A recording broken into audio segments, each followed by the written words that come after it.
Transgender is an umbrella term that can be used to describe individuals whose birth sex does not align with their self-defined gender identity. For example, if a person is born female but identifies as male, or born male and identifies as female, they are transgender. Genderqueer, gender fluid, and gender nonconforming are some other words used to describe people who may feel they are both male and female, neither male nor female, or a different gender altogether. Transgender is an umbrella term in my language, in my experience, and it incorporates basically anyone who wants to identify as transgender. It's all about self-identity. To me, a transgender person is a person who does not identify with the gender role that was assigned to their birth sex and may or may not take like a somatic kind of intervention against themselves. They may undergo some sort of physical transition, or they may just undergo like a social transition, or they may not. There are people that strongly feel like, that they're trapped in the wrong body. But then there's also a lot of people who are genderqueer, gender fluid, androgynous, where maybe they don't align with one gender or the other. Maybe they reject gender entirely. Maybe they feel like they're both male and female or something in between. So there's a lot of gender diversity across the spectrum of trans identity. I think anyone could potentially identify as trans, anyone who doesn't identify with the sort of restrictions that go, or the sort of baggage that goes with either being a man or a woman. So I think, there are lots of identities that fall in that. You could be transsexual, meaning you're sort of like changing your sex through medical or hormonal technologies. You could be just sort of mixing and matching clothing or hairstyles, things like that. You could be like a butch lesbian or a sort of more feminine gay man. A whole variety of things could potentially, a whole variety of people could potentially identify as transgender. Just recently I was introduced to the concept of mandatory pronouns as opposed to preferred pronouns, which I find kind of amusing. So my mandatory pronouns are he, because preferred implies there is some other option. I use male pronouns, he, him, and his. My preferred pronouns are masculine pronouns. I identify as a trans guy, sort of gay identified trans guy. Him. I identify as a male to female trans person. I would call myself a trans woman, and I use female pronouns. Pronouns are the bane of my existence. And the reason for that is because there just isn't language to adequately describe people like me. Most of my life, I've answered to feminine pronouns, she, her. And on some level, I always cringed every time I heard that. Now think about that for a minute. Think about what it would be like to internally cringe every time somebody directed a pronoun at you. And that's been the reality for most of my life. As I came to terms with my transgenderism and being trans, friends, good friends, started using male pronouns. And for a long time, that felt really awkward too. On one hand, it felt good, it felt refreshing, but it was also very strange because he did not really describe me either. So, what pronouns do I prefer? The short answer is I prefer male, but I don't demand it. Adolescence may be an especially difficult time in the lives of transgender people. As a teenager, the stress of dealing with a body that is incongruent with one's inner feelings can lead to negative health outcomes.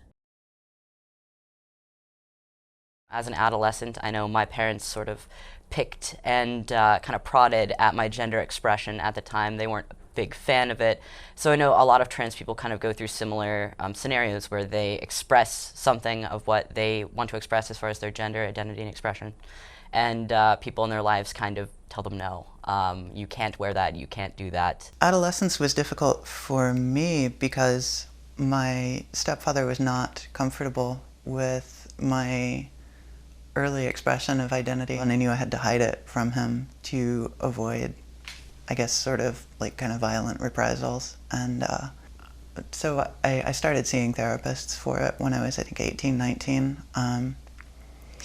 And my therapist insisted that I be able to move out and become financially independent before she would write a letter for hormonal transition. And I think if parents don't accept their children's identities, then adolescence can be really difficult because you can be thrown out, you can be pushed out on your own, or, you know, you can just like have to leave kind of early, like I feel I did, to be able to be who you are and take steps that you need to be okay and healthy and safe and comfortable in your body.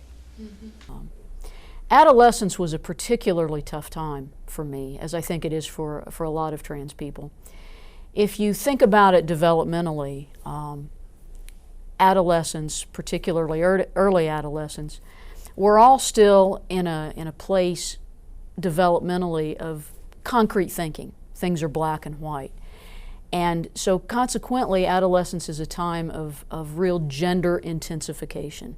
You know, boys are supposed to act this way and girls are supposed to act this way. Now that's always there from birth on, but it really gets intensified at about junior high age in there, where the girls really start acting like girls and boys get real macho, and the sexes really divide there. And so for a time in my adolescence, I tried to do the right thing. I started wearing dresses and makeup and going to school that way, and I felt absolutely ridiculous. It just did not fit me. And it really didn't help anyway, because people still made fun of me, people still teased me, because even though I was trying, I was still a guy in a dress. And even though people consciously couldn't put it in such concrete terms, they knew that's what was going on. So it's a tough time for trans people. And it's also tough because adolescence is a time when you're really trying to find yourself. Who am I? You know, what is it that I'm really about and I really believe? And we try on a lot of different hats, and we try to figure out who we are. And what I am, according to society, does not exist. So it's a very difficult time for a trans person. Transgender youth may struggle to find the health care and mental health services they need due to the stigma and discrimination that can result from ignorance and misunderstanding.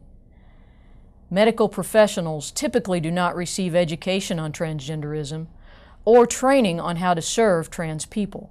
As a result, many feel especially uncomfortable discussing gender issues with young people. The way that it's set up, at least to even access care as a trans person for being trans, is an issue. Just walking into a medical clinic for me gives me a lot of anxiety because I have no idea what I'm going to be asked or even how to fill out paperwork. I don't know if going into my endocrinologist, they're looking for me to write F or M because I don't know what they're looking at. Are they asking about testosterone levels? Do they really need to know, exactly what my chromosomes are, because chromosomes are problematic anyways? So it's a struggle. A lot of physicians can be really insensitive. One time when I had a UTI, it required a swab because the physician was just dead certain that I had chlamydia. And he was really not gentle with me, and I told him I was a trans woman, and he said, "That's okay, man. I did my residency in New York. I've seen it all." So, and then, shoved a swab inside me, and I think that's the only time I've ever actually screamed involuntarily in pain in my adult life. Because I sort of pass as a white guy and don't have to deal with a lot of other forms of structural, oppression and things like that. There are a lot of ways that transness doesn't sort of affect my daily life, but I think healthcare is the major piece that I feel like still really scares me. There are these stories from, Trans Day of Remembrance and stuff like this about, trans women of color in particular sort of being left by EMTs to die. And so I think the idea of having some sort of emergency medical situation terrifies me. I generally my general sort of interactions with healthcare providers have been around allergies, so it hasn't been a huge deal. But I'm not getting the sort of yearly checkups that I should be having because I don't really know of any doctors around here who I would trust with that sort of stuff, like whether you're like feminist or sex positive or like, you know, having some awareness of trans issues. I don't know of doctors around here who could do that.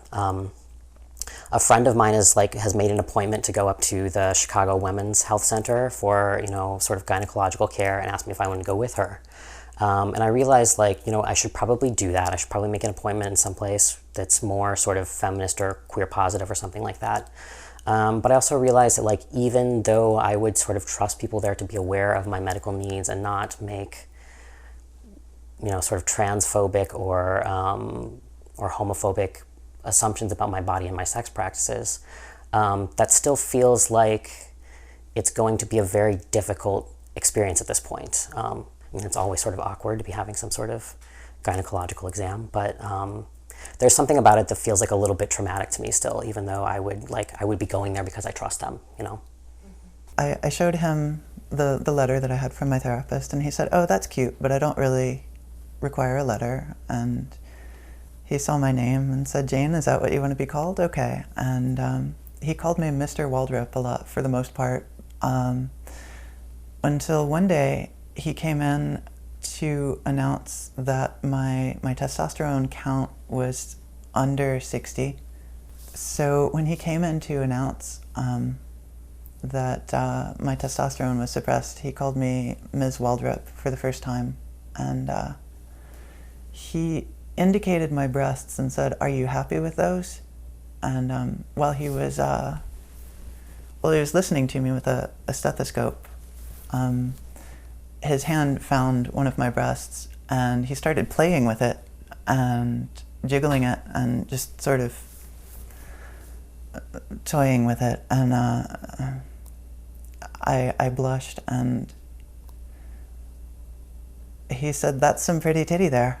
And I crossed my arms over my chest and ducked a little bit reflexively, and he just said, "Oh, I'm sorry, are those still tender?" I don't know what I said after that, but that was the last time I went to see him. I didn't have any further contact with him. I just went to see a new doctor in Austin, and later I got a letter in the mail from him saying that I was discharged from his care because we had had no contact, which I guess was thoughtful of him.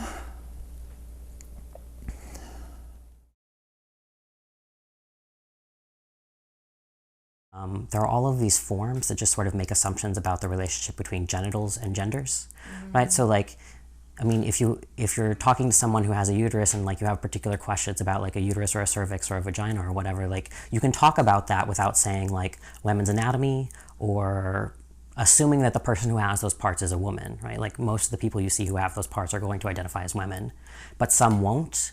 And if they see that you have a form that like removes those references to being a woman or having a particular gender, that opens up much more space to feel comfortable and like have more honest discussions. So if there's any room for sort of like evaluating forms and like really basic language like that, that's really helpful.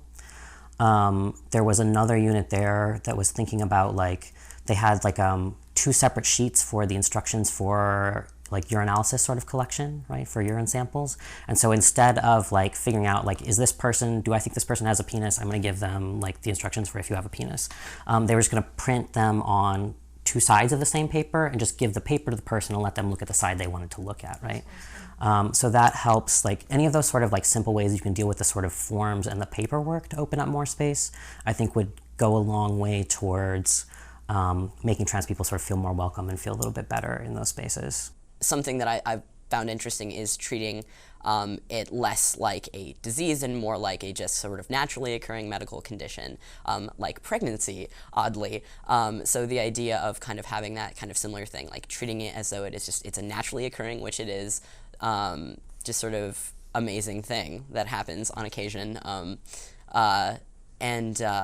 Yeah, just kind of treating it like that, like it's a completely normal, though normal is a loaded word, sort of occurrence. For people who would like to know more about transgenderism and how to be sensitive to transgender people. There's a lot of good information on the internet. The Kinsey Institute and the Kinsey Confidential website have hosted some wonderful pamphlets made by a person named Sky Brown that offers a lot of basic overview of what transgender means and how to be a good ally and be supportive of transgender friends, families, and people that you meet. So I would say do some research on the internet, and if you're directly interacting with a transgender person and you're not sure what pronoun to use, what name to use, if it's okay to ask this question or that question, if you just ask politely and respectfully, I'm sure the person will be able to meet you halfway with that. I think there is a incredible lack of education that's done in medical schools. And I think the medical community, just like society at large, is woefully ignorant on these issues. And I think an awful lot of practicing physicians and nurses just don't understand this phenomenon. And like the rest of us, they've been raised in a society that says you're either one or the other. And if you're this, that means you have to be this way. And if you're this, it means you're this way. And as a society, we get very nervous around people who don't conform to that. And medical people often are no different. You know, they see what to them looks like a guy in a dress or a female who's being way too masculine, and inside they go, "Ugh, what is this?" You know, that's a response most of us have. Even as a trans person, as a young person, I had that before I really understood the nature of what I am. And so because of that lack of understanding, that lack of education, I think there's a lot of knee-jerk reactions that come from medical professionals. And it's directed at the transgendered person. And we don't need it. We have enough on our plate dealing with who we are and trying to make our way in a society that says we aren't possible.